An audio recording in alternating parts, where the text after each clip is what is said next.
une femme se tient au bord d'une falaise et demande à son frère de la prendre en photo. Sauf que son frère en profite pour la pousser dans le vide. Ils ont fait ça parce qu'elle les empêchait d'ouvrir leur casino. Elle voulait pas voir des milliers de familles détruites. Mais son père adoptif et son frère en avaient rien à faire. Ils l'ont invité en randonnée et l'ont poussé de la montagne. 3 ans plus tard, le père adoptif organise le mariage de son frère. Mais au moment où la mariée entre, la femme réapparaît miraculeusement. En la voyant, les deux restent figés sur place. Ils croyaient qu'elle était morte. En fait, quand elle est tombée, elle a failli y passer. Heureusement, une femme taoïste l'a sauvée, une ancienne reine du poker. En comprenant sa situation, elle a su qu'elle voulait se venger. Elle lui a transmis toutes ses techniques de triche, pour qu'elle puisse combattre la triche par la triche. Maintenant qu'elle est là, en pleine forme, le père adoptif sait qu'elle vient foutre le bordel. Il la supplie discrètement d'attendre que la cérémonie soit finie. De laisser son frère se marier d'abord, mais elle s'en fout complètement. Elle dit qu'ils ont essayé de la tuer. Pourquoi elle devrait ménager leur fierté? Puis elle se dirige vers le gâteau de mariage et le détruit devant tout le monde.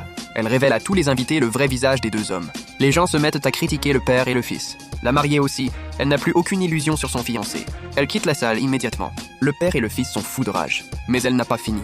Elle veut que ce mariage soit un désastre. Alors elle fracasse aussi toutes les bouteilles.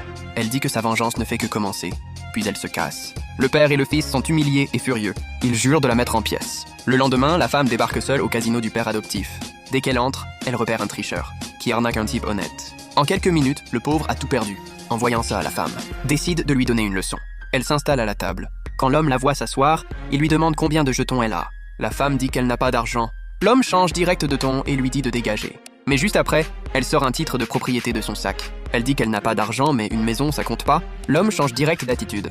Il lui dit que bien sûr, ça marche. En fait, elle a apporté le titre de propriété. Parce que c'est une maison que son père adoptif lui avait offerte. Donc elle compte utiliser son cadeau pour détruire son casino. L'homme évalue la maison et lui donne 2 millions de jetons. Elle ne discute même pas, parce qu'elle va bientôt gagner bien plus. L'homme veut lui expliquer les règles, mais elle l'arrête. Elle lui dit de juste distribuer les cartes. L'homme fait signe à la croupière de distribuer. La femme voit direct qu'ils sont complices, et elle sait que l'homme aura une bonne main. Une fois les cartes distribuées, l'homme demande à tout le monde de miser. Tout le monde mise 500, elle mise 2 millions d'un coup. L'homme croit qu'elle est devenue folle. Mais ça l'arrange, sa main peut la faire perdre le double. Il lui demande ce qu'elle fera si 2 millions suffisent pas. Elle répond avec confiance qu'elle se misera elle-même, il pourra faire ce qu'il veut. L'homme accepte immédiatement et montre directement ses cartes. La femme voit que c'est exactement ce qu'elle pensait, une main de bœuf.